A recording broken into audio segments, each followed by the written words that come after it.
Welcome to Bonehead Weekly. This week's show is going to be different. It'll be entertaining.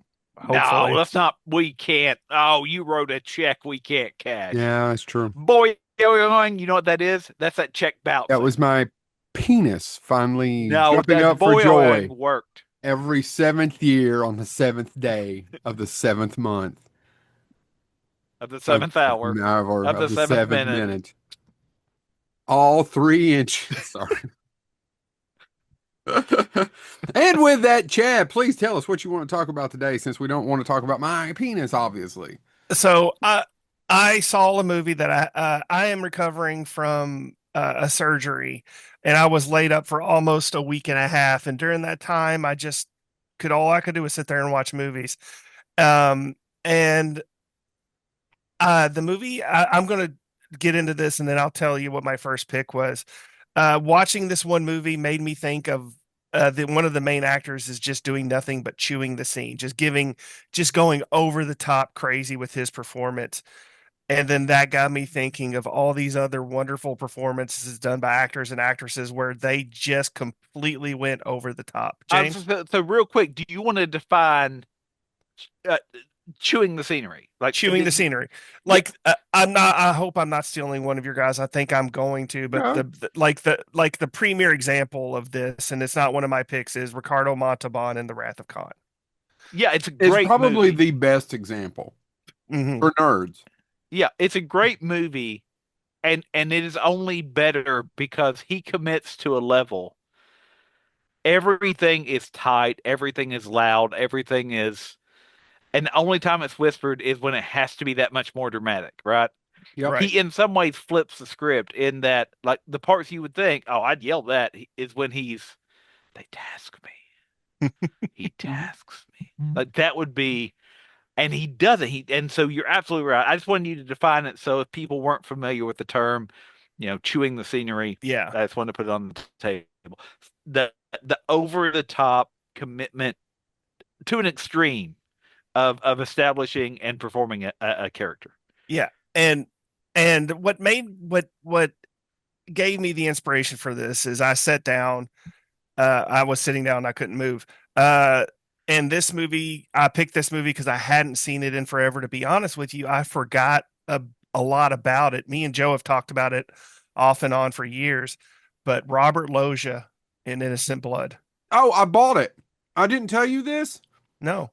So I couldn't find it. It wasn't streaming. So about 3 months ago, I couldn't take it anymore. I was like, I'll miss that movie so much. So I bought the damn DVD off of Amazon, Yeah.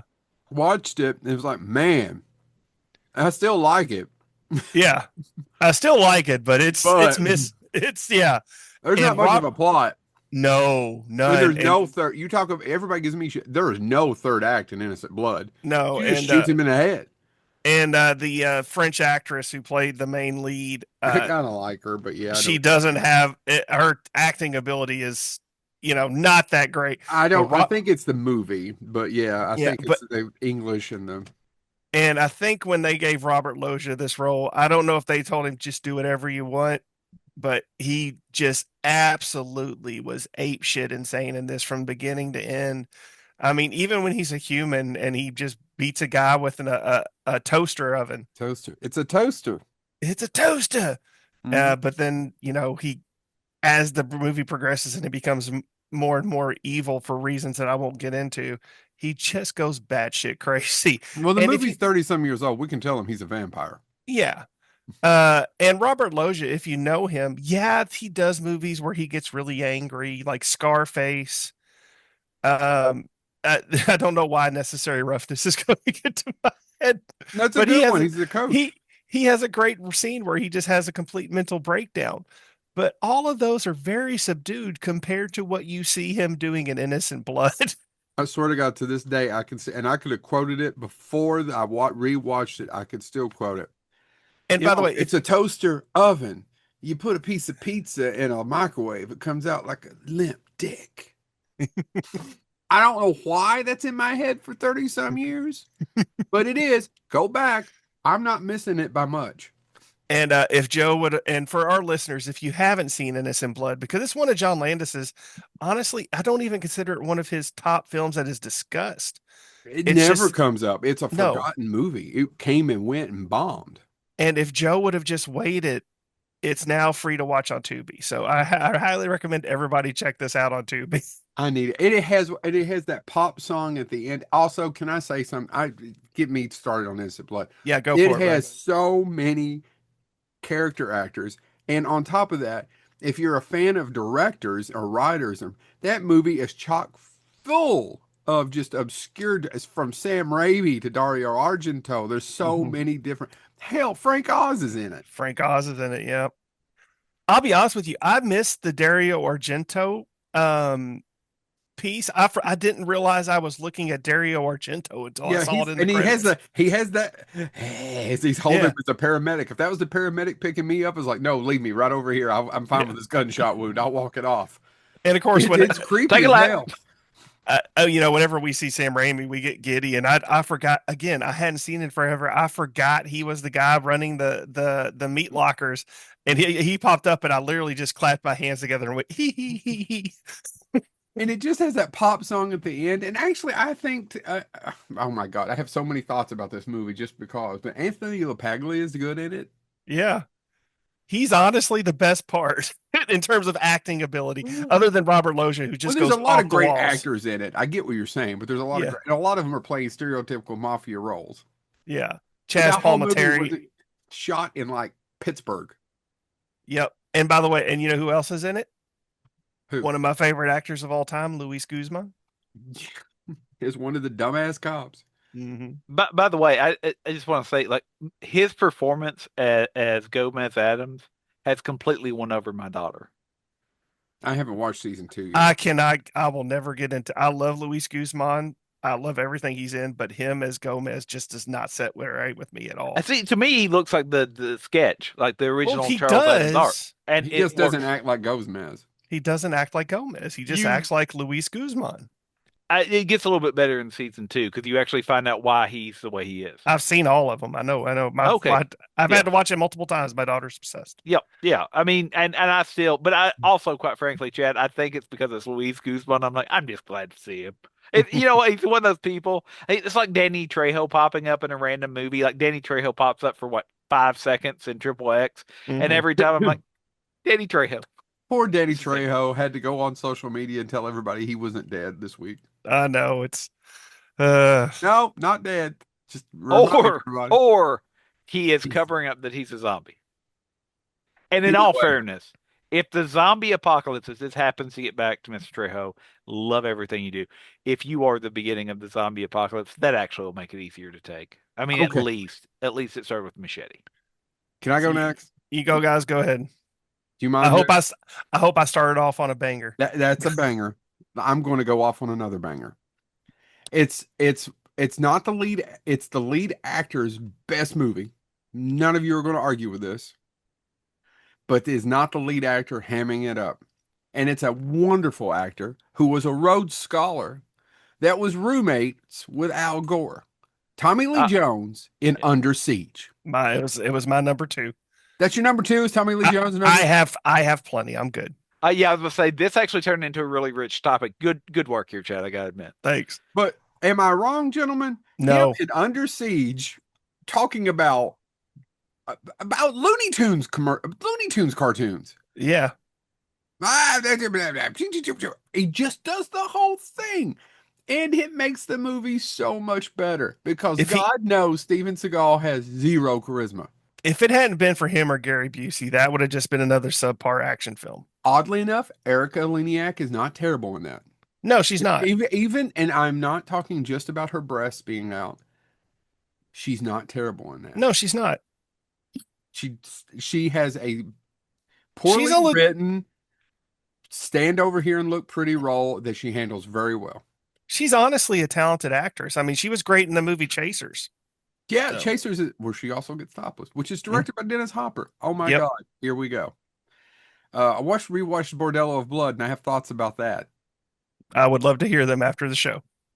She's actually one of the better actors in that. Yeah, So, Angie Harmon can't act her way out of a paper oh my bag. God. Oh God. Is Which it Are you Angie Harmon? it's Angie Everhart. Thank you. are you Yeah. talking about the classic Tales from the Crypt movie, the best in that franchise, Bordello of James, Blood? I will I went smack down a you. rabbit hole and you are going to, well, you may not think less of Dennis Miller because I know you always liked Dennis Miller in that. Dennis Miller could not been a bigger shit. There are I, actual, if you go down this rabbit hole, gentlemen, and this isn't about Tommy Lee Jones, go down it because you were like, because what happened, well, shit, this is a different topic for a different. Yeah, yeah, yeah. But no, I literally, well, and It has there's taken a up lot three of days of my stories. life, Yeah, no, I don't. And by the way, I just and I've appreciate. I loved think it. I appreciate that Dennis Miller. Like what I liked about him, especially oddly enough, given the day that we're filming this, but he is himself has said a lot of the way he viewed the world changed on 9/11. Yeah. Back in his, I'm making references to every obscure thing and I don't care and I'm just going to see what sticks. That's when I found him hilarious. Apparently, it also is also not when everyone found him hilarious. When you said, "Oh, he had to write his own dialogue." That's not actually true at all. Oh, He, really? no, he did it without ever asking, and drove everyone crazy because no one knew where it would go. Because it's not like he would get actual plot points out. right. That you don't Yep. understand. It Yeah. wasn't Robin Williams, Yo, yeah, yeah. No. I don't, I mean, and that's when he would show up on set. There's a reason Yeah, why he was never a lead actor again, and it wasn't yeah. because the movie bombed. Sorry, long no, story. there's a great, I saw something else that made me think of, you went down a Dennis Miller rabbit hole. I've been going down a Norm Macdonald rabbit hole, and there's this great clip where he's interviewing Chevy Chase, and Chevy Chase tries to give him a compliment, but the compliment is so backhanded that it's hilarious, and it literally goes something like, Chevy Chase says, I loved you doing Weekend Update. I think honestly, you were probably the best since the guy that did it first. Which of course was me. Except he's not joking. He says it straight face, and Norm Macdonald goes, "Well, I appreciate that." It's just, but I couldn't stop laughing because I was like, "I think he meant it sincerely. I think he meant it as a He's compliment." just Chevy Chase. He's just Jimmy. And by the way, which is what makes it funny to Yeah, me. yeah. Like it's kind of like you don't go in expecting not that. So anyway, sorry, If we you've went off on never a tangent. seen, get back to it. If you've never seen Under Siege, it is Steven Seagal's best film. We've talked about it Yeah. on here before. And it's got Andrew Davis, who went on to direct The Fugitive right afterwards, which was another Tommy Lee getting the Best Supporting Actor for hamming it up. Hmm. And he hammed it up a lot over his career. And I love Tommy Lee Jones. Once again, I'm saying he made his overacting makes the movie much better. And Him Gary eating, Busey's pretty good in it too. Chad's right. That's probably yeah. Gary Busey's last sane role. Him, what is it? Roast beef. Him chowing down on roast beef the way he ate roast beef in that film. It's just, it's a odd little thing if you think Yeah, about it. At the time at the theater, I didn't think anything about it when I was pretty young, and there was Erica Leniak topless, and it's just happy to be alive, gentlemen. Just happy. It was a good time. Good time. It's a good time to yeah. be alive. But yeah, Tommy Lee Jones, James. Real quick, going back to that. Do you think it's odd though that Tommy Lee Jones has hammed it up in so many movies? And the story goes that when he met Jim Carrey for Batman and Robin, or I'm sorry, Batman Cannot Forever. stand your yes Batman for yeah, I can't stand your absurdness, your or nonsense, buffoonery, your buffoonery, Is what he buffoonery. said. buffoonery. And I'm like, And yet really? he was almost a way more over the top than Carrie in that in sometimes in He some is more Yeah. scenes. over the top. It's another great example of I rewatched my kid watched it and I hadn't seen it in years. And you're absolutely right, Chad. He actually goes more over the top as Two-Face than Jim Carrey does as the Riddler. Riddler. Yeah. Yeah, Sorry, I you're just absolutely you right. made me think about that It's true. because I'm like, it's so funny that we were talking about how he is chewing the scenery, but then his critique of another actor was so you again, you're right, it's buffoonery. And I'm like, what really? Hmm. Okay. He just saw things that were coming and knew about he could see into the future and see Man on the Moon. You do not besmirch that movie. I liked the movie, but Jim Carrey was an asshole. I like the I movie, mean, but it looks like a TV movie. it does. James, It does. Okay, I'm going to go. You know what? I'll be honest with you, gentlemen.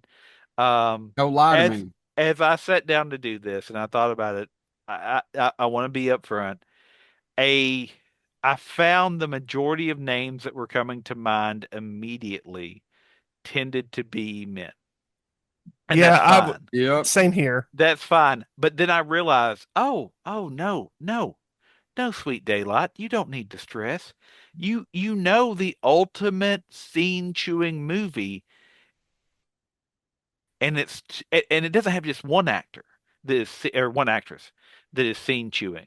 It Antistar. has two, and I will argue that you all will not be able to name a movie with more scene chewing that has achieved the level of this Would film. you stop eating and tell us and swallow, bitch? I think I know what he's doing. Whatever happened to Baby To Baby Baby Jane? Jane. Jane. Yeah, of I course. knew And it. they hated Yeah. each other.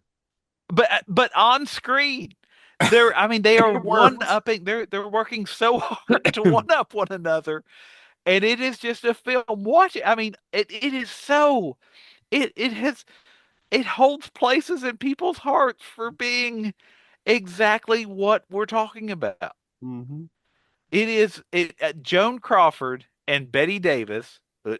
Again, historically, you're absolutely right. I mean, they did an entire movie about how much they hated each other. Yep, right. It is to borrow a line from Con Air, it is a well documented fact of Hollywood lore. Um, but it works.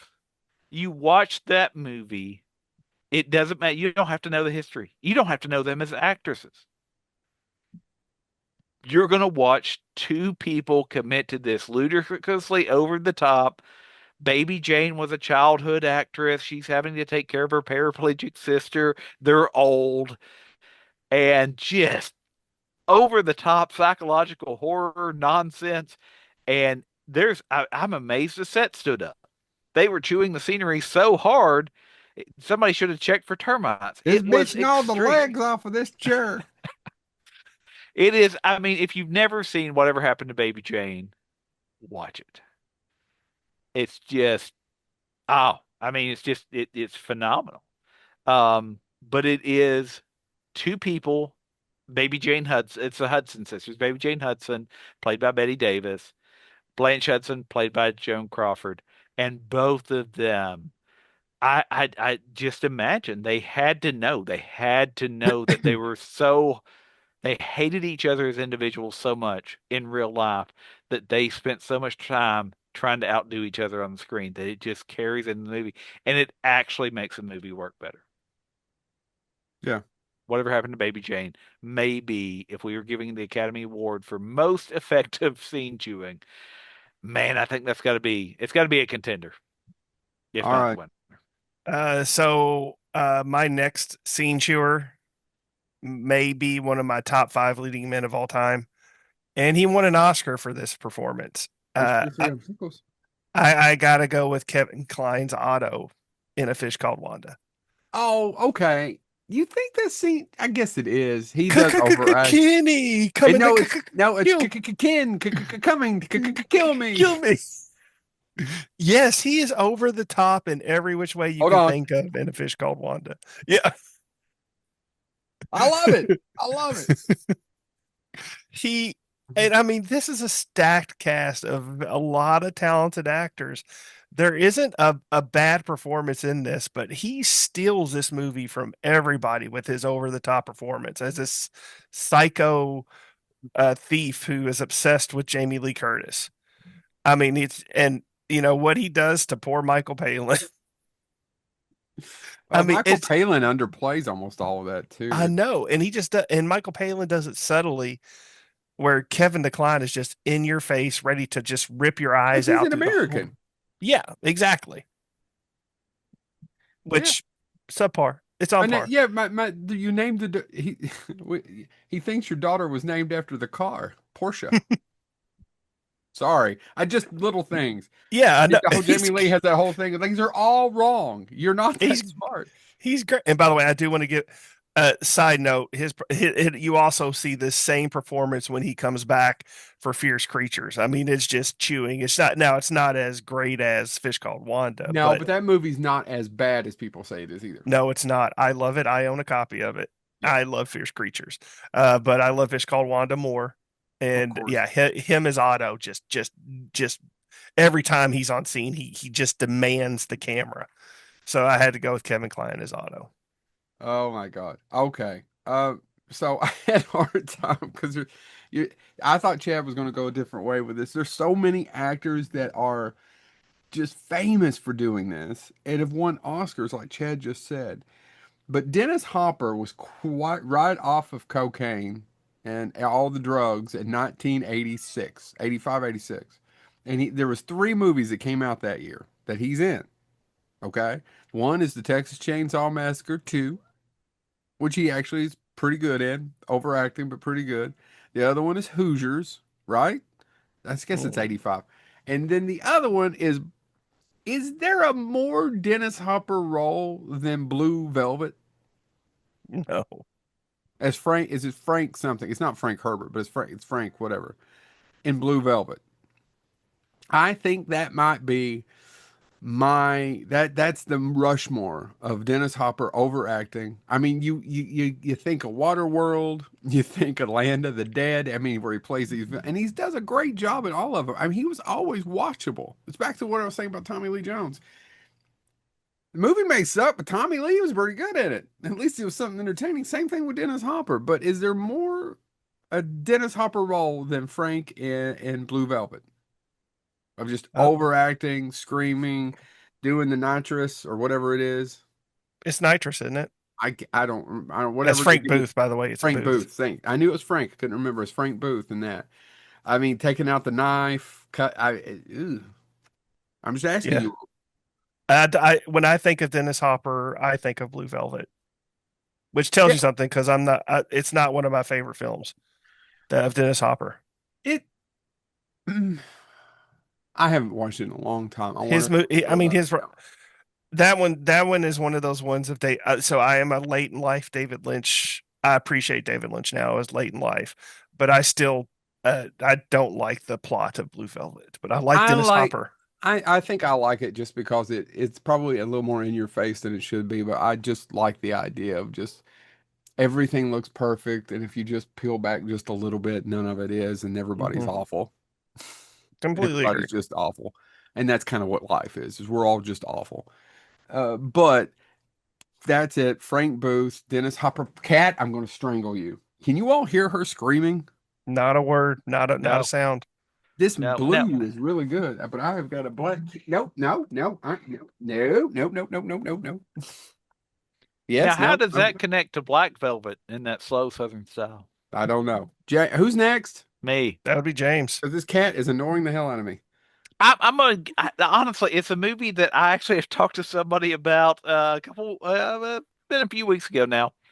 Um, but it's again these actors that are known for their ability to scene chew, and this was one of my all-time favorite actors of all time. We'll watch anything he does, and I will argue that even though he's known for scene chewing and playing it big and all of that stuff, and my dream was that we'd see him in a Star Trek film, and I don't know if it'll ever happen because he could maybe outdo Ricardo Montalban.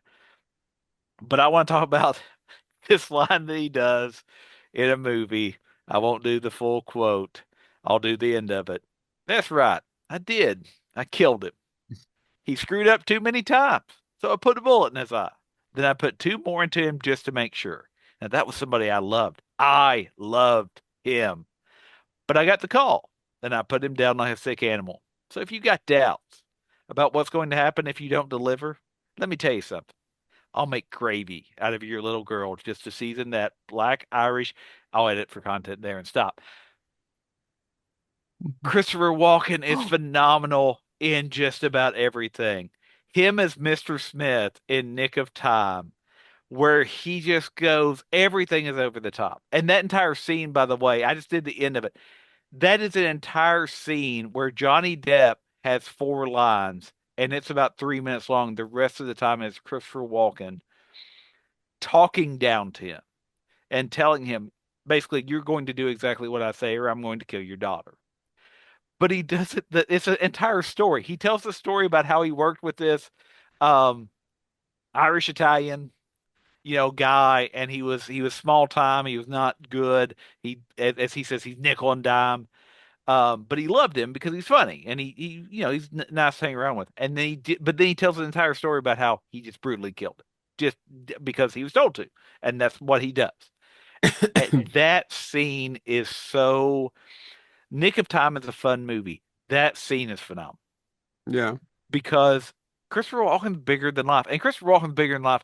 I almost went with Balls of Fury. I'm not going to lie to you all because you can scene chew in a comedy. If you watch Balls of Fury and tell me that Christopher Walken wasn't having the time of his life and scene chewing, I don't know if you watched the same movie I did. But there's something about the way he plays Mr. Smith in Nick of Time that honestly, if I catch it on TV and it's anywhere near that scene, I say, hold on, it'll come. I got time. I'll get to that scene. And it's just, I can't tell you that many scenes in as much detail as I can about that scene in a movie that most people haven't seen. Like I mean, I can tell you about him in Pulp Fiction, which is great. His role in Pulp Fiction, brief role, great. I can't tell you as much detail about that great Oscar-winning movie as I can about that scene in Nick of Time. It just, and it only works because Christopher Walken goes hugely ludicrous into scene chewing. Fun fact, I stayed at the hotel for a week where they shot that movie. Did you go down every morning and at the front desk quote that scene? Because I would have just, sir, we're gonna have I, to ask you to leave. I was like going through it. I was like, I was remembering scene for scene where Nick of Time was shot. I'm like, I know this staircase. Yep. No, it's just if you've not seen it, again, it's not the gimmick was that it runs at its exact time. Like it is Nick of Time. Um yeah, it's about I mean, what is it, 70 minutes once It's they about 90 say minutes. yeah. Yeah. And you can clock it. And that was its gimmick, but it is again just over the top.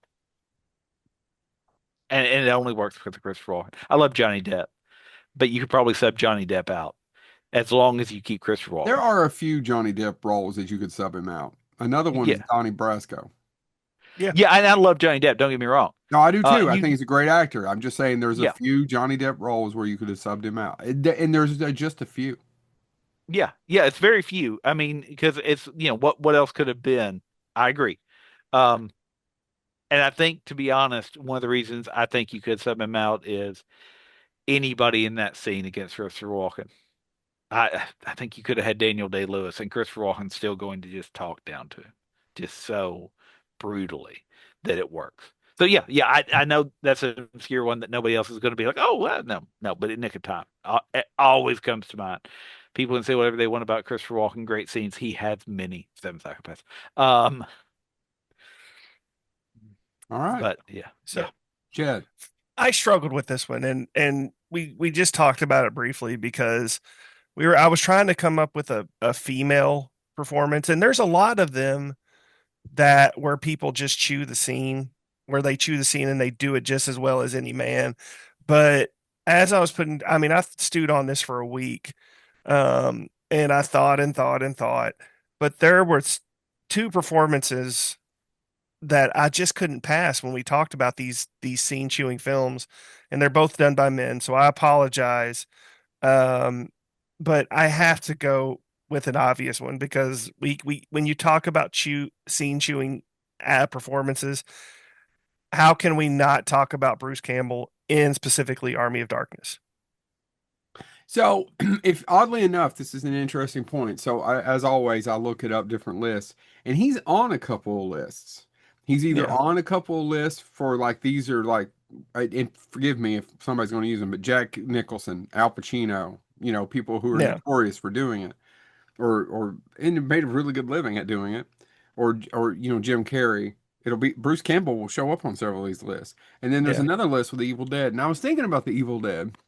And I agree with you, Chad. I would pick Army of Darkness over Evil Dead or Evil Dead 2. Two Because in exactly. those first two movies, he doesn't know how to act. Right. Yeah, and I mean He has admitted that on stage. yeah. And with Army of Darkness, he is literally just going for schlock. Other than the other ones. I mean, he's just going, you know what? Screw it. And And he's I'm sure just that's the way he was directed because Just maybe Sam Raimi. And I mean, subsequently, when you look at Ash versus Evil Dead, he's still not as crazy as he was in Army of I Darkness. don't know. The whole that first episode. It never got better. And of course, Sam Raimi directed it. That's another reason. And they went Yeah, completely over budget and had to cut money out of every other episode the rest of the season to get the show to work. But that first episode of Ash versus Evil Dead, it never quite lived. The rest of it never quite lived up to that. We agree with I that. agree. I completely agree. Yeah, I just still yeah. enjoyed it. Don't get me I wrong, did too. I did too. but It yeah, just it doesn't was quite. yeah, it just doesn't quite it doesn't quite catch up. But I mean, his performance in Army of Darkness, I mean, it is just every line that comes out of his mouth is like just pure just insanity. Like It's he so is much fun. it is, and that's what and that's what makes Army of Darkness so fun is just here's the normal level of acting, and then here's Bruce Campbell acting in Army of Darkness. With all the And awful wigs. yeah, I mean it's just fantastic. So yeah, that's why I had to pick him for my third pick. I was like, I can't leave Bruce Campbell out of Army of Darkness because I mean it's just so over the top. Well, mine's going to be really, nobody's going to guess that they're the one I'm going to get. I really would be shocked.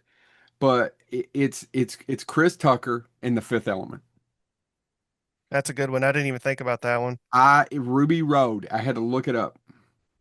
But God Almighty, in a movie where you've already got everyone else overacting, including Gary Oldman overacting with a Southern accent Yeah. as the big baddie, none of them hold a flipping candle to Chris Tucker just going batshit nuts as some sort of Prince, Michael Jackson crossover, futuristic 23rd century pop star. And here's the thing about his performance in that. I didn't know half of what he was saying up until recently when I got access to subtitles. I had no idea. I had no clue. You should turn on subtitles and see what is it. I'm like, oh, that's what he's saying. I I'd have to and Chad I know loves this movie. I have a lot of friends who love this movie. I saw this movie when it came out in the theater and I thought meh, and I rewatched it and I still say meh. My favorite thing about it is Gary Oldman overacting in it because I just love Gary Oldman overacting in anything or doing anything. But nobody holds a candle to Chris Tucker's Right. bat shit nuts performance in The Fifth Element. I Right. can't. Is there anybody? I mean, that's pretty jacked up. Yeah. No, he's going crazy in that film. Maybe the only. Well, I don't want to say there's one close to where also you can't understand a damn word they're saying. Mm-mm. Is another one. I'll save it for my honorable mention just in case it's James's last pick is this, but I doubt it. Go James.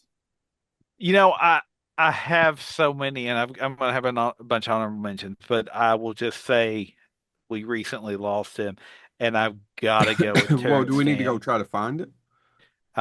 Terrence Stamp as General Zod. Well, did we? Well, yeah, I don't I I don't know if I agree with that. Kneel before or Zod? Zod. You But kind of have to overact in all those movies. he didn't really over I'm not trying to pick on you, James. I felt like I'm just happy it's not me. he was just so subdued in that film. I don't feel like it was over the top. Okay, well, so I had another one in mind then, because I think the other one might be more direct than in what you consider scene true, and that would be the Limey. Yeah. The Uh, Limey, yes, but he does it so well. he does, dude. I literally watched when I found out that he It's passed also away. it's also one of the I few films literally, where Peter Fonda isn't playing Peter Fonda. yeah, I literally went back and watched the entire warehouse scene when I found out he died because it is one of my favorite Peter Fonda. And I remember when he was doing the press junket, the tour, the talk show tour, and he was I want to say it was late night with Conan O'Brien back when that was and the Late Late Show or whatever Conan O'Brien did his first one, and he was one of the guests, and they were talking about it, and literally he said, "Well, they've got the clip." And I think though they chose to play that clip instead, and that's when I knew I'm seeing that movie because literally and all they showed was the scene of him, where they kind of beat him up outside, and then he just gets up and he goes in the warehouse, and that the camera doesn't follow him in. You just hear the shots, And then you see the one guy run out trying to get away from him, and then he comes out, tell him I'm coming. Tell him And he I'm does the coming. full, yeah, he gets louder and more. And then oddly enough, I think the reason that Zod came to mind for me before that, Chad, is the way that the Limey ends. Because the Limey ends with a whimper, really. It does because Peter It, Fonda. Chad's right. It's a three-dimensional. He's not the standard villain.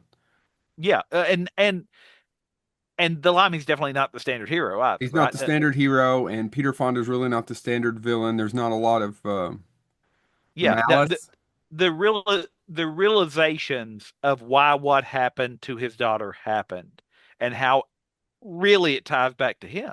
Yeah, yeah. He That's is just indirectly the architect of his daughter's death. right. And there's just And not his malice from realization, Peter Fonda. That's the way I yeah. remember it. Yeah. You're absolutely right. Like Peter Fonda actually trying to come to terms with it himself, really, is how that Yeah, scene feels to me.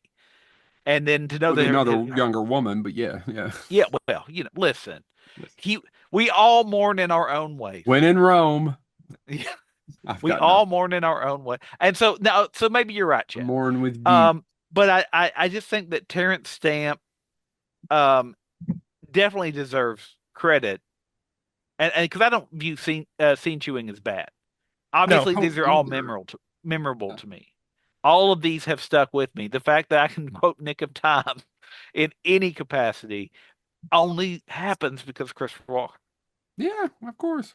And so it's the same way. I mean, the Limey, Superman 2, and I love Christopher Reeves as Superman. I would love those movies as a kid, but I remember Terrence Stamp lines way more than I do Christopher Reeves lines from that movies. Yeah. Can I do my honorable mention real quick? yeah, Sure. go for it. Benicio del Toro and the Usual Suspects. Can't No. understand a fucking word he said. Mm-mm. Kevin Pollak has went on, it wrote about it in his book, has went on record, said every time that's the role that he was offered. He was like, "There's nothing on the page, there's nothing there," and then he said Benicio del Toro came in and built that character out of nothing. But Benicio del Toro and the Usual Suspects. Yep. And by the way, it's fantastic, but nobody knows what the hell he's saying. So I'm gonna do three because there's a ton. Actually, give me four. Give me four. Um, the two are make a ton of lists, I'm sure at this point, but uh, at, when Ricardo Montalban is the what's the word I'm looking for? A Ultimate? masterclass Yeah. of over the top. But you know who else shares that masterclass? They should There's do a it. bunch. But there's two main: Ricardo Montalban and Alan Rickman for Prince of Thieves. Um, I, I, A th- I spoon? I think those are the two master classes, and I have there's nothing to there. Like I'm going to make this my movie. You know? Yeah, no, you probably do. Yeah, because he Yeah, almost if Die Hard wasn't so good, and yeah, Bruce Willis is really good in Die Hard yeah, because he's such a smart ass, which works completely well with him being such. He is just a dark villain. yeah. Oh my God, Alan Rickman. And then there's so many Al Pacinos, but you have to talk. I think because he's most over the top, and Dick Tracy, You because say Dick Tracy, other people yeah, say Heat, and other people say Scent of a Woman. I agree with, and that's here's the only argument I have that Dick Tracy beats those out. Does he ever stop yelling? Dick Tracy, A little bit when he was talking about what he's talking about the nuts. You know, they're good for the liver. because in Heat and Sin of a Woman, there are parts of the movie where he's very subdued. He doesn't stop in Dick Tracy. He's just Oh, it's so much fun. and then Willie, real quickly, I know James is a huge fan of these, and I'm a huge fan. I'm a fan of them too. But let's face it, Boondock Saints wouldn't be anything without Willem Dafoe. Oh yeah. And, and then that's what miss is that's a huge part of what's missing in part two. I like Julie Benz, but she doesn't hold a candle to Willem Dafoe. Willem Dafoe is another one, just like Jack Nicholson, who there's one right after another. If it's not The Lighthouse, it is a David Lynch film. It's just Willem Green Dafoe Goblin. overacting. Green Goblin. I know, but that the one scene in Boondock Saints where he's going over the crime scene and he's like doing the full on operatic, and Oh, he's like so he's drenched in beautiful. sweat and he's crying. I mean, it's just oh my God, it's just amazing. And then my final one, because I do want to mention an actress, and I mention her way too much, but she's one of my favorites, Joan Cusack in Adam's Family Values, where everybody's chewing the scene. She She's the goes, star of she's that the film in star. so many different ways. Like there, you have two stories in that film, and I would argue Christina Ricci is the star of the camp part, Yep. Yeah, and Joan Cusack is the star of yeah. the I rest of the still, movie. I, I mean, everybody's great in it, I know but it's coming every single time, but when she gives Fester the present and he's trying to guess what it is, and she's like, "Oh," and he goes, "Is it a bomb?" What? I Well, laugh. Joan Cusack may very well be one of the most criminally underrated actresses of all time. No argument. She's one of my There her, is, there is, favorites. she never got her justice. In fact, I was watching School of Rock. Speaking of another overacting, she does overacting in School of Rock too, Mhm. against Jack Black. Yeah. So yeah, Joan Cusack, I had to mention her. So that those are my honorable mentions. Sorry, I took too many. No. I no, I've got a few. I'll try to get through them quickly. I want to mention one television example. I know we have people that watch us, a few people that are a huge fan of this, so I want to give the devil her due. Jessica Lange in the American Horror Story series that she in Yeah, yeah, you're is, right. I mean, and by the way, again, this is not an insult from me.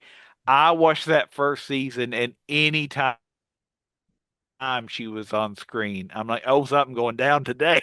It was just, she just had that, oh, and she could feel it through screen. And so the fact she was in American Horror Story 2000, what, 11 through 2014, something like that, multiple seasons. And it, I dipped out. I can't remember when I dipped out, but I dipped out sometime when I was on paternity leave with Q. yeah, but I mean, it's just, I mean, and I'll be honest, the only one I remember fully is the first season because it was horror of the week and they just strung it together and it Murder worked. House, yeah. It was Yeah, it good. worked. So I wanted to mention Jessica Lange. I wanted to do one more Star Trek reference, not an actor not in a Star Trek role that did some scene chewing. If you haven't seen Green Room with Patrick Stewart, Oh, yeah, it's really good. Because there's another movie, the same director, Blue Ruin, another great movie. but Patrick Stewart is having fun. Hmm. And he is not an honorable starship captain in that movie. He's a Um, racist bigot. yep. And Oh, I but mean, you want to talk about forgotten Patrick Stewart? You should. It's subtle, but it's dark. His brief time in the movie Gunman with Christopher Lambert and Mario Van I've Peebles. still never dude, seen that damn movie. Is that on Tubi? It's on Tubi. I need to there is watch a that. movie I need to find if this is on Tubi because it's never been released on DVD and I want it. Masterminds, not to be confused with the Zach Galifianakis film. When he's the Masterminds, bad guy with the kids. yeah, where it's Die Hard in a private Yeah, school probably. for elite I've never children. seen it Yeah, either. I've never It seen it. is hilarious. I used to the Movie Warehouse in Moorhead used to have it, and I've rented about three or four different times. Anytime because he has this entire scene where he's being outsmarted by this kid that got kicked out of the school, but his younger sister's still in the school. Spoiler alert: like Die Hard, they eventually figure out that they can use his sister for leverage. Um, but I know it, dude. It is literally. And matter of fact, actually, one of the reviews I read for it was somebody was smart enough to put Die Hard in a private school. Bravo. You know what? Whoever wrote that review is shitty because the only reason I didn't watch Mastermind is because I was too loyal to Toy Soldiers. You know what? I'll be honest. They're very different movies. Toy Soldier is much more serious. But my favorite scene, and it's even in the trailer, but you don't get the full context. This kid finally figures out, oh, you're trying to use a supercomputer to do this stuff. Well, what will kill a computer? And he realizes he can just set off the sprinkler system. And Patrick Stewart, at watching his plan that he's worked on for years, he's had to ingratiate himself to the school to get the contract to bring their security system in, which is what he uses to. He has been working on this for years, and the sprinkler system goes off, and you can tell he just breaks. But he breaks the course way he pops open an umbrella as everything's going off around him, and the line is just deadpan. I'm a patient man, but I'm really afraid I'm going to have to kill someone. So the villain's plot is spoiled by water. No, that's dude. I was gonna That say, he goes It, to Plan B, Plan C. Like he's brilliant. But no, I was going to say it more looks like scene M chewing Night. happens in Green Room, but I would also argue he is brilliant at it in Masterminds. Um, two other quick ones. The one that honestly I'm amazed nobody mentioned, Nick Cage in Face Off. What I now hold on. I'm going to There, tell you all right now. There should be a category just for Nicolas Cage, Jack Cage. Nicholson, Al Pacino. You got to That add just Christopher there's Walken. and Christopher Walken. That where there's more than one role. Yeah, yeah. Yeah, Everybody knows Nicolas Cage. I was just trying to. I could I have picked. same thing. I but could have picked Nicolas Cage, and I was tempted to, but I wanted to go for the ones that maybe people I forget. I I wanted to think go with Jack Nicholson in The Shining, and I just didn't because I know it was kind of obvious. though that Face Off is most scene chewing because he's upstaged by other people. Like some people would say, well, what about Con Air? But I'll be honest, he is upstaged in scenes with John Malkovich, and he's upstaged in the scenes with Steve Buscemi. Yep, I agree. Nope, nope. And so It's Face to Off as far as me, the good ones. yeah. A lot of Um, lists put James. A lot of lists say his most scene chewing is actually Vampire's Kiss, which is a movie a lot of people haven't seen. yeah, I would actually I understand that because yeah, that's early in his career, his major career, I guess I should say. Mm. The other one I wanted to point out, and again, I love it, and I think the reason this franchise has suffered, other than some bad script choices, is because they have never got somebody that could choose the scenery as well. Clancy Brown is the Kurgan in Highlander. The entire scene where he's in the church and the nuns and all that stuff, and it's all growling and better to burn out and then fade away. And he's hitting on the nun and saying inappropriate stuff. I love Clancy Brown anyway, and it's done so much stuff, Starship Troopers, everything else, Mr. Crap, and SpongeBob. But Clancy Brown had a level of scene chewing malevolence in that just worked. And I love the first Highlander film. But again, much like with Nick of Time, I don't know if you pull Clancy Brown out and sub in another actor, it works. And I did remember one more, and I'll shut up after this, but I had to say this for Joe. Joe, Yeah. how about Michael Wincott in The Crow?